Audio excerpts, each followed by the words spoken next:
You guys are up next with us? All right, we go. So, as we continue, come on over here. We're high-tech and fancy. I know, you're fancy. Yeah, right? See, we got cameras, we got the whole graphic and everything.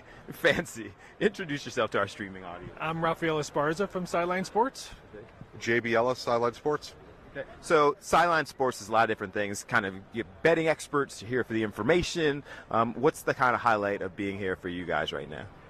So this is our 5th year covering the Super Bowl. We've been already around the last 4. I think it's just making all the connections and meeting all the great people that are here and, getting some great interviews and being interviewed by some great outlets.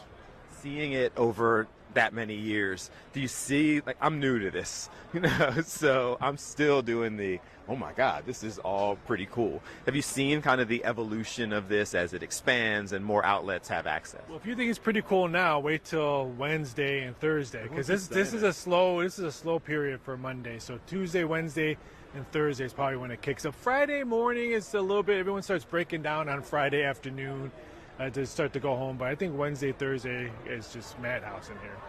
So what are some of the things you guys are looking at? I had some of the, how the gambling and betting gets into all of this, how it continues to expand. It's huge industry. Well, that's probably my question because I am an odds maker. Worked in Vegas for 15 years for MGM.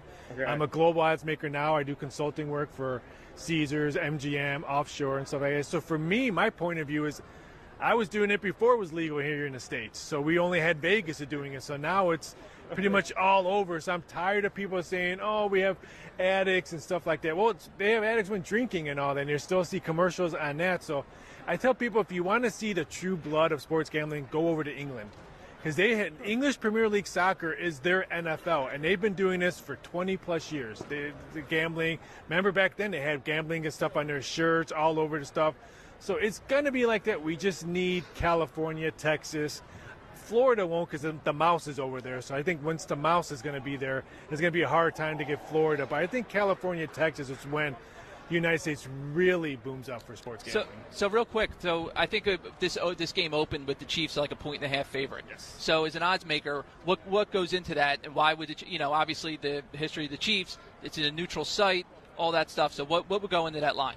Well, the reason why that line came out so small, as people say, is you have to look at it. When we do a number, especially for Super Bowl, we're looking at the future pools as well.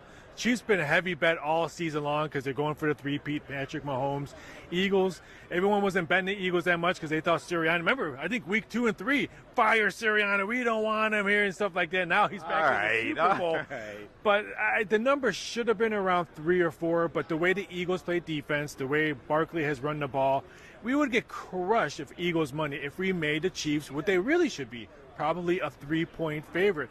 At the same time, we have to think about it. Eagles money going to come in on the money line, not the point spread. If you're an Eagles fan, do you really want to take the +1.5 or the +2 if it moves? You're going to take the money line bet. So we kind of pretty much protected ourselves, not putting up a 3, because everyone will be betting Eagles +160, +145 on the money line, not taking the plus now, points. Speaking of protecting yourself, I got to assume that the over or on Saquon is people are going to be pounding that like crazy on rushing yards. So how does the books go into protecting themselves on that to make the number really high? I don't even know off the top of my head what the number is right now. It was 133.5. It got bet under right when we put up all his stuff. Barkley and Kelsey prop bets were probably the first ones up. They right away. Kelsey money went over. Everyone's betting Kelsey money over, and everyone's betting Barkley under. Now that the Joe Public is probably going to push everything to the over side, I think that money will come in on Barkley going over. Because if you're an Eagles fan, Barkley needs to have a big game. If you're a Chiefs fan, then you think the Chiefs' Kingdom defense is going to have to stop them. Right now, I know the books do not need Kelsey to score 2+ touchdowns. And if he gets engaged after the game, that lights in Vegas might not be on for a while. It's like getting an education on all the things that happen here. We're going to talk about some of the prop bets and things. Before we get into that, give them some more information about Sideline Sports, the significance of it, the importance of it, where we find you. So Sideline Sports started about 5 years ago, myself and John Shear. So we're on YouTube and all the social medias. We're on WDJY in Atlanta, as well as Believe Podcast Network. We have a show every week, Tuesday, 8:30 p.m. Eastern. It's myself, John, Dave DeRocher is a former NFL player, and Raphael. We're lucky enough that he joins us every week. And, we talk about the major sports, the four big sports. We're heavy on football, but me and Ralph try and break us out of the football mold because there's other three sports are big too, but we got to get John and Dave in line. Have you seen this kind of advance? We're talking about all of the betting, but just the growth in general of sites and shows like yours is tremendous. During COVID, which is when we started and came together, it just expanded so much, the growth in the industry. And, Radio Row and just everything, how many different people have a show. But it's what differentiates you from every other show what shows. And it's not an easy thing to do, and that's why we're lucky we work with Ralph and Dave and John. So we're professional at what we do rather than just some guy in somebody's basement. Okay. It's not guys in people's basements. That's all good sometimes too. Like, shout out to the guys in people's basements. Probably no more than any other sport. I mean, Super Bowl, the amount of money that's being bet, the people betting on, like, you've got the casual person who's looking for crazy prop bets or things like that. What are the things you have people looking at the most as you go through this? Maybe not the big time folks who do this regularly, folks who want to put a couple dollars down because it's the Super Bowl.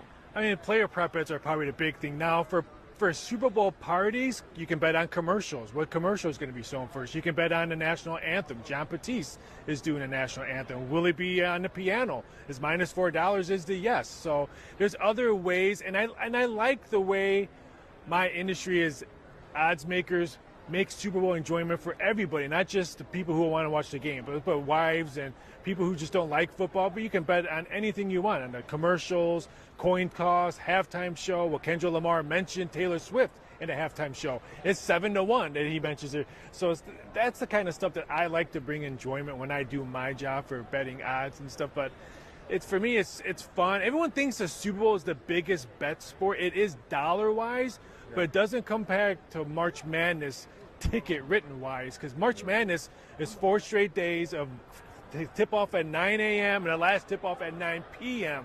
Now, the dollar amount, no one's going to touch the Super Bowl. But if you ask any company or Vegas, where would you rather work? Super Bowl, because you're only writing tickets until 3 o'clock Vegas time. For March Madness, you're writing tickets from 9 a.m. till 9 p.m. It's just nonstop games for 4 straight days. The crazy part, I don't know, Tom, if you're into this as well. The prop bets that you were talking about, I always sit back watching these, and in my head I'm going, somebody knows the answer to this. Like, somebody knows what color the Gatorade is. Somebody knows, even if it's, person performing, the national anthem, they know what the time was when they did it. They also have the potential to just kind of ad-lib it on over the top. Like, I always wonder how there's a control for stuff like that, because some of those prop bets, there is somebody who has a direct say in the outcome. Yeah, I mean, those prop bets, they're low limits. I mean, they're $100 limits. So, yeah, we don't care if someone knows and going to bet $100. Perfect example, last night, who won Best Country Award at the Grammy Awards? Beyonce did. That's right. She was not the favorite. You figure some people might know. She probably had huge odds. Last time I checked before it went off, I think it was close to 8-1 odds, but I think she opened up higher. So, yes, people do know, but the people who don't know are going to control the market, not the people who do know. So, perfect example for, I'll put it at WWE Royal Rumble. Everyone thought 2 people were going to win it, and a 60-1 guy won it. So, yes, people know it, but Joe Public, as I like to say the public, is going to control that factor of people not knowing. That is interesting, though. The lower limits have a way of controlling it. That wasn't something I thought about, because it's like somebody at the WWE knows who won that. Go put, the entire company on that person to go ahead and win it. The sad part is not like the bad scandal that the NBA is probably going to go through in the next couple of weeks. The players betting prop bets and all that. The bad part is that we're getting punished as casinos. They don't look at names, they look at account numbers.